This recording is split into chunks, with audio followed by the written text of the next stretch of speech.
Round here, them guns get the last word. Welcome back to the channel, everyone. I seen two very interesting polls on the Tekken subreddit. One of them is about Kunimitsu. The second one was about Lita. I covered the Lita one in a video already. You guys will be able to see that on my channel right now. In that video for Lita, I was trying to figure out her allies and who she would connect to through a tier list. But when we focus on Kunimitsu, I think it's different, right? Because here's the thing, there's a difference between Kunimitsu and Lita. Kunimitsu, even though they made the daughter version, she still has 20 years worth of story that we never got. She still has this big rivalry with Yoshimitsu, and I want to see that play out. With Lita, there really isn't no rivalry. Yes, they kind of did this thing with Heihachi, show up at the Iron Fist if you want to, fight me or whatever.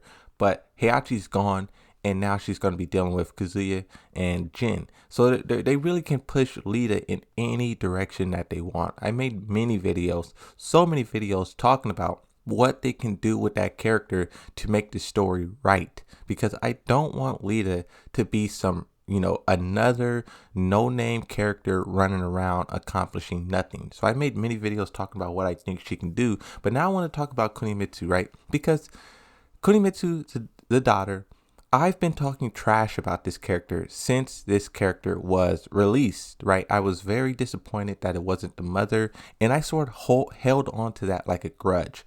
But now I think I'm over it. Now I accepted it. The mother, we never got a conclusion to her story. We never got to see, all the possibilities and everything that can play out. But that doesn't mean the daughter has to follow the same notes, the same footsteps. This poll says, what character from Kunimitsu 2 to connect to within Tekken 8? Doesn't Kunimitsu remind you of Ikiba from Street Fighter? And surely there are other characters for her to connect to with other than just her mother and Yoshimitsu. Kunimitsu did face Michelle Chang, so it's likely the new will probably meet Julia too. And then they list out a poll. They have a bunch of characters. You have Zhao Yu, Raven, Master Raven, Asuka, Lily, Alyssa, Julia, and Lucky Chloe. Now, Yoshimitsu is not on this list, but I think her connection with Yoshimitsu is by far the biggest thing. Like, they need to dive full first into that. Here's the thing I was thinking about the other day. Instead of having Kunimitsu, the daughter, and Yoshimitsu fight over and over, right? Give me the sword. No, I'm not giving you the sword. Oh, you're a thief. Instead of having that play out, which is repetitive, right? We expect them to keep doing that. What I think they should do, I think Yoshimitsu and Kunimitsu should be forced to work together. Let's say Yoshimitsu joins Jin in Tekken 8, because the way that Tekken 7 ended, Kazuya should be this main bad guy. He's in control of G Corporation, and if the story was done right, he would also now be in control of the Mishima Zaibatsu. So he is at the most powerful he's ever been. So Jin is going to need all the help he can get. With that being said, you get Yoshimitsu's help, but then also Jin has to reach out to Kunimitsu and get her help as well, right? And then you can sort of have this dilemma between the two. Yoshimitsu's like, oh, I'm not working with a thief. I'm not working with a traitor. Kunimitsu, she's kind of like giving that same energy back, And what I think is really cool about the daughter, even though I talk a lot of trash about the daughter, there's a lot of potential in her.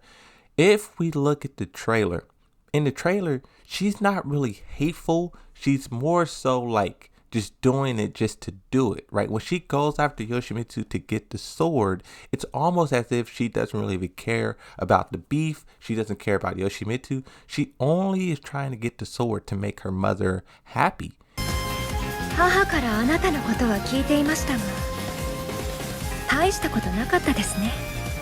And I think they can dive more into that. What if Jin is like, okay, Kazuya is at this location. He has all of this security, all of this stuff. We need our ninjas to go in and, just scout the place. Just go in and, see what we're up against. And then he can send Yoshimitsu and Kunimitsu on an assignment together to survey Kazuya's headquarters. Now, here's why I say this. I know this is going to be like fan fiction.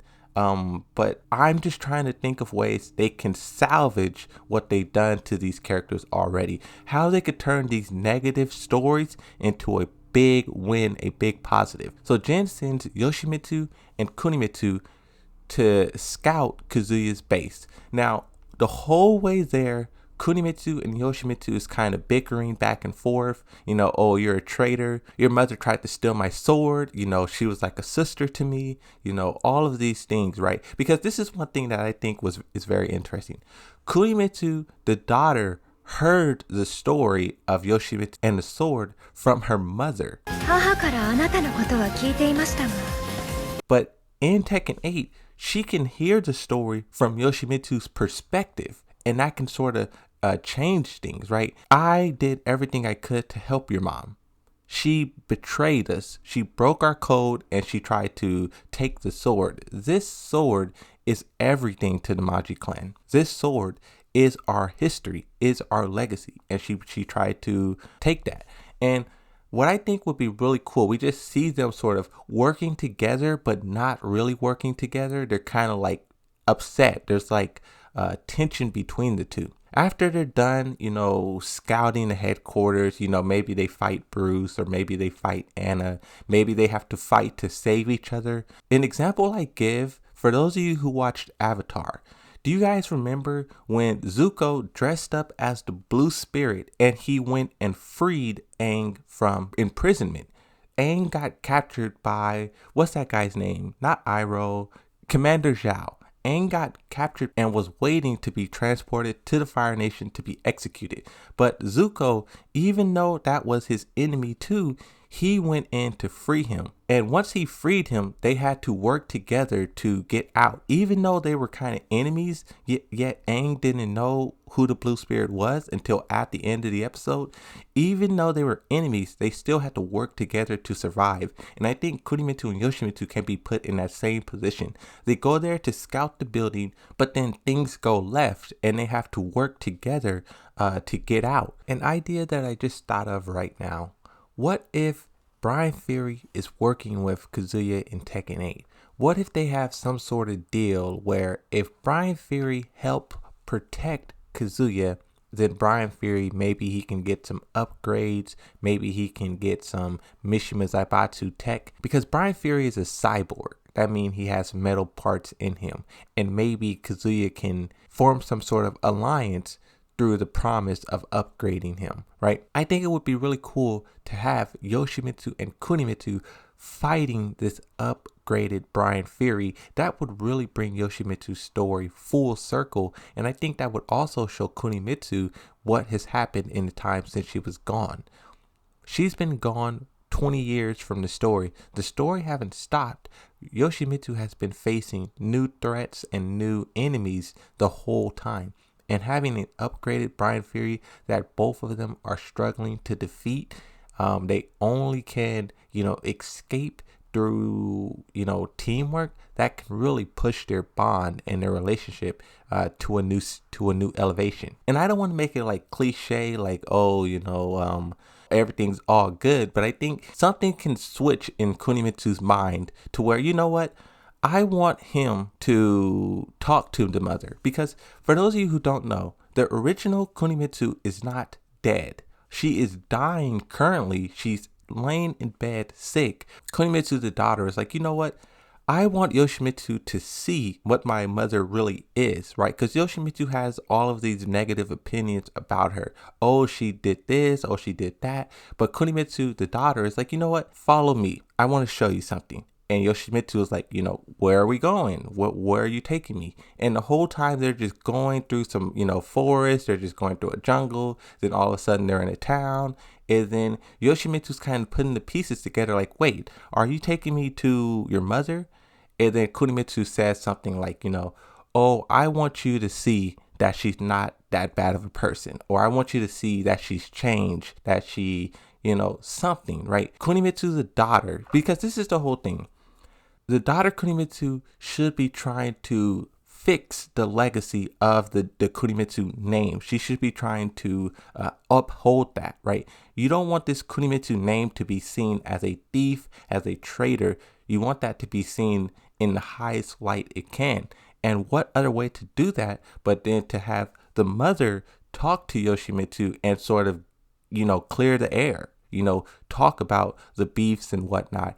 And I think what would be really cool, once they get to the house, you have this scene where Kunimitsu and Yoshimitsu are walking through the house. Yoshimitsu, he's looking at the wall. He sees family pictures. He sees, Kunimitsu's home, the mother. She seems like she's not that bad of a person as maybe he remembers, or maybe she's changed, right? 20 years has passed.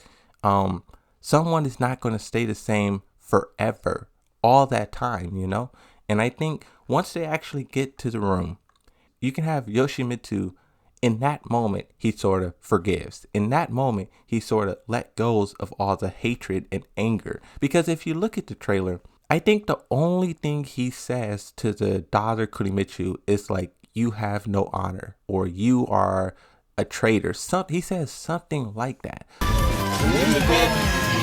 But in that moment, you can tell that he is still very hurt and he still has a lot of anger. But I think once they enter the room, Yoshimitsu immediately let go of all the anger and hatred, because how can you be angry? Someone's laying in bed, sick. They are on their last breath.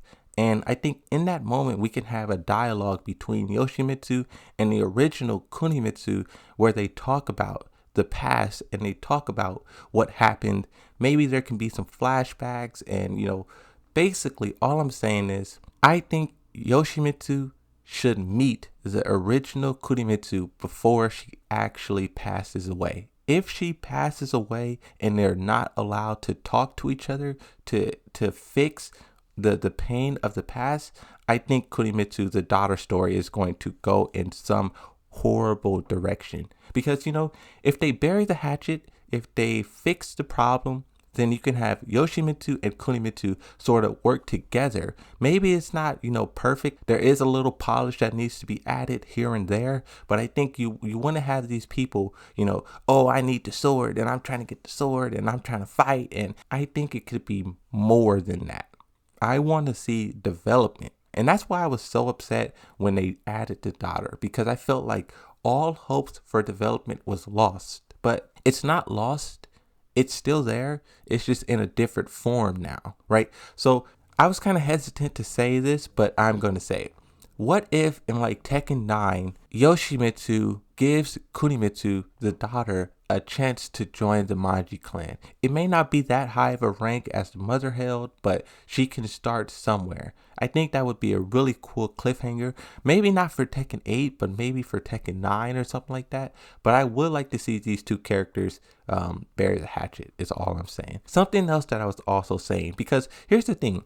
Yoshimitsu is very old. Yoshimitsu is probably 40 or 50 years old. We don't have an exact number for how old Yoshimitsu is, but Yoshimitsu isn't a title. Yoshimitsu is a name. So whoever is in charge of the Manji clan, they are Yoshimitsu.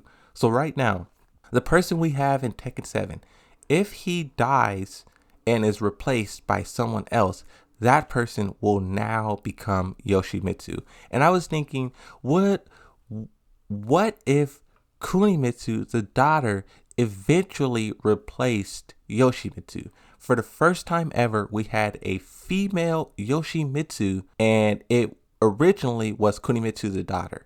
I think that kind of storytelling would be phenomenal, because Yoshimitsu, he's old. Sooner or later, they're going to have to either bring in another Yoshimitsu, they're going to have to replace him with a brother, with a second in command or something. And I think if they're going to replace him, you might as well replace him with the daughter. Work up to that, fix the past, fix all the 20-year beef, fix all the, betrayal, the backstabbing, have these two work together, create a bond.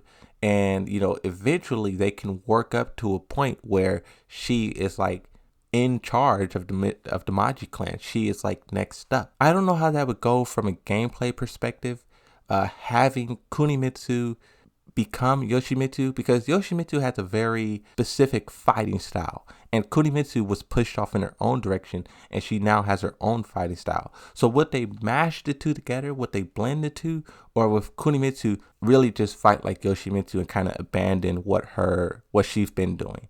I don't know. That's just my idea of what I think about the story. I just was thinking about this, and I thought I would put it in a video and let you guys make fun of it. Hopefully you guys enjoyed this.